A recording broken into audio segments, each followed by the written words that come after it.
ఈరోజు నేను ఒకటే ఒకటి అడుగుతా ఉన్నా, ఒకటే ఒకటి చెప్తా ఉన్నా. ఈరోజు మీరంతా కూడా ఇవన్నీ చూస్తూ ఉన్నారు. నిన్నైతే ఇదే ఈనాడు, ఇదే ఆంధ్రజ్యోతి, ఇదే TV5, ఇదే చంద్రబాబు నాయుడు, వీరంతా కూడా ఒకవైపునేమో జగన్ ఫోటో చూపిస్తారు, జగన్కు 10 తలకాయలు ఇట్లా ఉన్నట్టుగా చూపిస్తారు, చూపించి రాష్ట్రం అంతా అప్పుల పాలు అయిపోయింది అని చెప్పి రాస్తారు. మరి జగన్ హయాంలో రాష్ట్రం అప్పుల పాలు అయిపోతుంది అని అంటారు. మరోవైపున చంద్రబాబు నాయుడు మేనిఫెస్టో అని చెప్పి, ఆయన మేనిఫెస్టో అని చెప్పి ఆయన 6 పథకాలు ఏంటని 6 కాదు కదా, ఆయన 6 పథకాల 6 గ్యారెంటీలు అని చెప్పి, ఆయన 6 గ్యారెంటీలు అని చెప్పి ఆయన ఇస్తాడు, ఆయన చెబుతాడు. దాన్ని పతాక శీర్షికల్లో బ్రహ్మాండంగా వీళ్ళు రాస్తారు.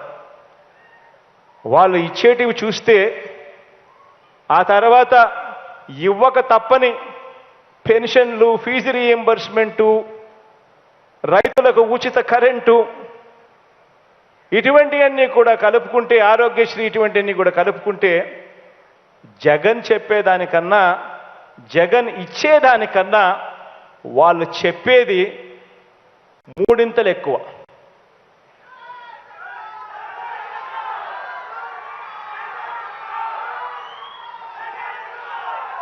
మరి నిజంగా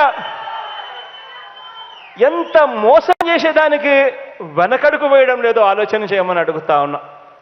గతంలో 2014 నుంచి 2019 దాకా వాళ్ళే ముఖ్యమంత్రులుగా ఉన్నారు, వాళ్ళే పరిపాలన చేశారు. ఇదే ఈనాడు, ఇదే ఆంధ్రజ్యోతి, ఇదే TV5, ఇదే చంద్రబాబు, ఇదే దత్తపుత్రుడు. ఆ రోజుల్లో 87,612 కోట్ల రూపాయల రైతుల రుణాలు మాఫీ చేస్తామని అన్నారు. రైతులను మోసం చేశారు, ఎగ్గొట్టారు.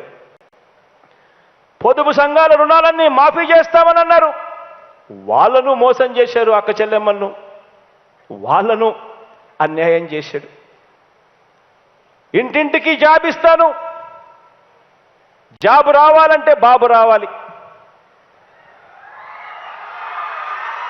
ఇంటింటికి జాబ్ ఇవ్వకపోతే 2,000 రూపాయలు నిరుద్యోగ భృతి అన్నాడు.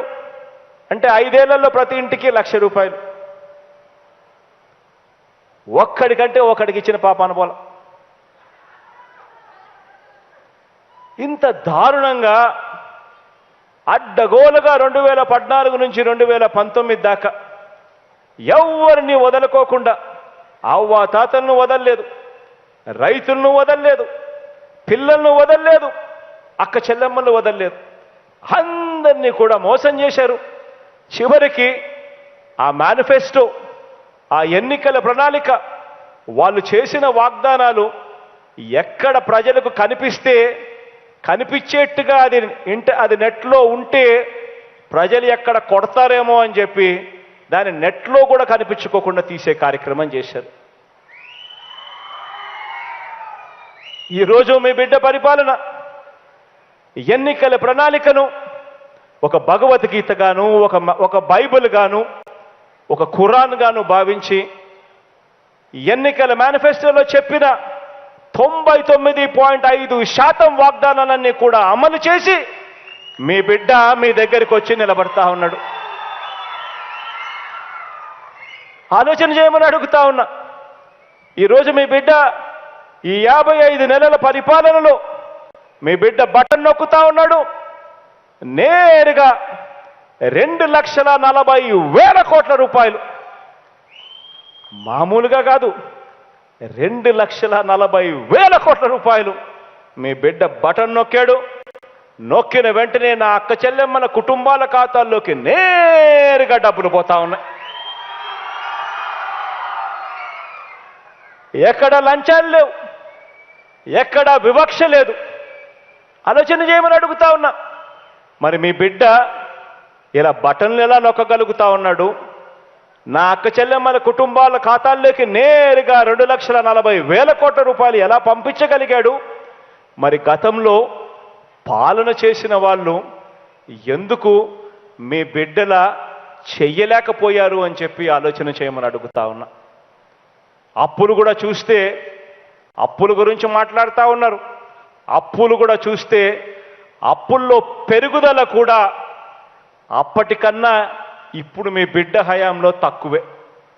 మరి అదే రాష్ట్రం, అదే బడ్జెట్, అప్పులు కూడా, అప్పుల పెరుగుదల కూడా అప్పటికన్నా ఇప్పుడు మీ బిడ్డ హయాంలో తక్కువ. మరి మీ బిడ్డ ఎందుకు చేయగలుగుతా ఉన్నాడు?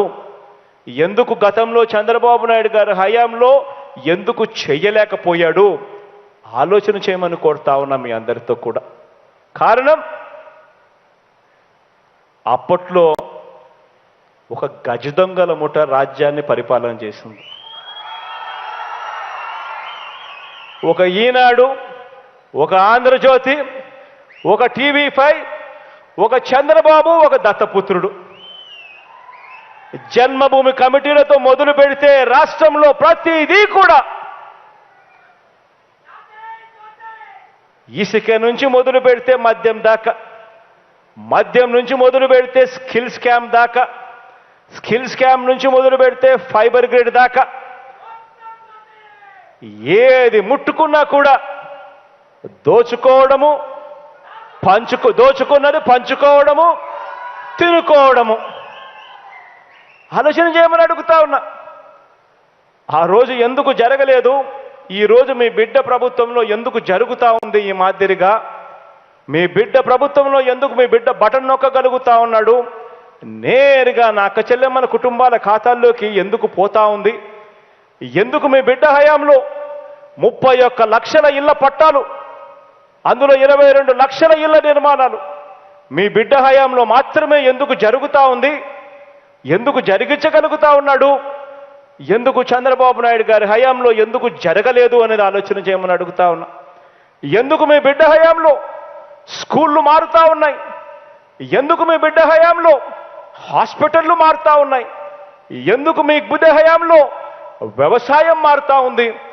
ఎందుకు మీ బిడ్డ హయాంలో గ్రామాలన్నీ కూడా మారి ప్రతి గ్రామంలోనూ ఈరోజు సచివాలయం వ్యవస్థ, ప్రతి 50 ఇళ్లకు ఒక వాలంటీర్ వ్యవస్థ, ప్రతి ఇంటికి వచ్చి 1వ తేదీన సెలవు దినమైనా కూడా 1వ తేదీ పొద్దున్నే వచ్చి చిక్కటి చిరునవ్వులతో తలుపు తట్టి గుడ్ మార్నింగ్ చెప్తూ అవ్వ తాతల చేతుల్లో పెన్షన్ వాలంటీర్లు ఎలా పెట్టగలుగుతా ఉన్నారు అని ఆలోచన చేయమని అడుగుతా ఉన్నా. ఆలోచన చేయమని అడుగుతా ఉన్నా. ఇవన్నీ కూడా రాబోయే రోజుల్లో ఇంకా ఎక్కువ బురద జల్లుతారు, ఇంకా ఎక్కువ అబద్ధాలు చెప్తారు, ఇంకా ఎక్కువ మోసాలు చేస్తారు. గుర్తుపెట్టుకోమని అడుగుతా ఉన్నా. ఎవరైతే మీకు మంచి చేశారో ఆ మంచి చేసింది ఎవరు అనేది గుర్తుపెట్టుకోమని అడుగుతా ఉన్నా. ఈరోజు మీ బిడ్డ మీ కళ్ళ ముందర నిలబడి గట్టిగా మీ కళ్ళల్లో చూసి చెప్పగలుగుతా ఉన్నాడు. మీ ఇంట్లో మీకు మంచి జరిగి ఉంటే మాత్రం మీ బిడ్డకు మీరే తోడుగా ఉండండి అని చెప్పి మీ బిడ్డ అడగగలుగుతా ఉన్నాడు. మీ బిడ్డకు వాళ్ళ మాదిరిగా ఒక ఈనాడు తోడుగా ఉండకపోవచ్చు, మీ బిడ్డకు వాళ్ళ మాదిరిగా ఒక ఆంధ్రజ్యోతి తోడుగా ఉండకపోవచ్చు, మీ బిడ్డకు వాళ్ళ మాదిరిగా ఒక టీవీ5, ఒక 1 డజన్ టీవీ ఛానళ్ళు తోడుగా ఉండకపోవచ్చు, ఒక దత్తపుత్రుడు అండ మీ బిడ్డకు ఉండకపోవచ్చు. కానీ మీ బిడ్డ వాళ్ళని నమ్ముకోలేదు. మీ బిడ్డ నమ్ముకునింది ఎవరిని అనంటే పైన దేవుడిని, కింద ఉన్న మిమ్మల్ని తప్ప మీ బిడ్డ మరొకరిని నమ్ముకోలేదు. కాబట్టి దయచేసి మోసపోకండి అని అడుగుతా ఉన్నా. మీకు మంచి జరిగిందా లేదా అన్నది మాత్రమే కొలమానంగా తీసుకోండి అని అడుగుతా ఉన్నా. మీ ఇంట్లో మంచి జరిగి ఉంటే మాత్రం మీ బిడ్డకు తోడుగా అండగా మీరే నిలబడండి అని మాత్రమే కోరుతా ఉన్నా. ఈరోజు ఇవన్నీ కూడా ఎందుకు చెప్తా ఉన్నాను అనంటే, మళ్ళీ మోసం చేసేందుకు వీళ్ళందరూ కూడా బయలుదేరారు. రేపొద్దున రాబోయే రోజుల్లో ప్రతి ఇంటికి కేజీ బంగారం ఇస్తామని అంటారు. రాబోయే రోజుల్లో ప్రతి ఇంటికి ఒక బెంజ్ కార్ ఇస్తాము అని అంటారు. జగన్ ట్యాబే ఇచ్చాడు, మేము ప్రతి ఇంటికి బెంజ్ కార్ ఇస్తామని అంటారు. జగన్ ఇంతే ఇచ్చాడు, మేము ప్రతి ఇంటికి కేజీ బంగారం ఇస్తామని కూడా చెప్తారు. కానీ దయచేసి మోసపోవద్దని మాత్రం మిమ్మల్ని అందరినీ కూడా కోరుకుంటూ, దేవుడి దయతో మంచి కార్యక్రమం జరుగుతూ ఉంది. ఈ కార్యక్రమానికి ముందుకు జరిగిస్తూ ఇక ప్రారంభించుతాం. అదేవిధంగా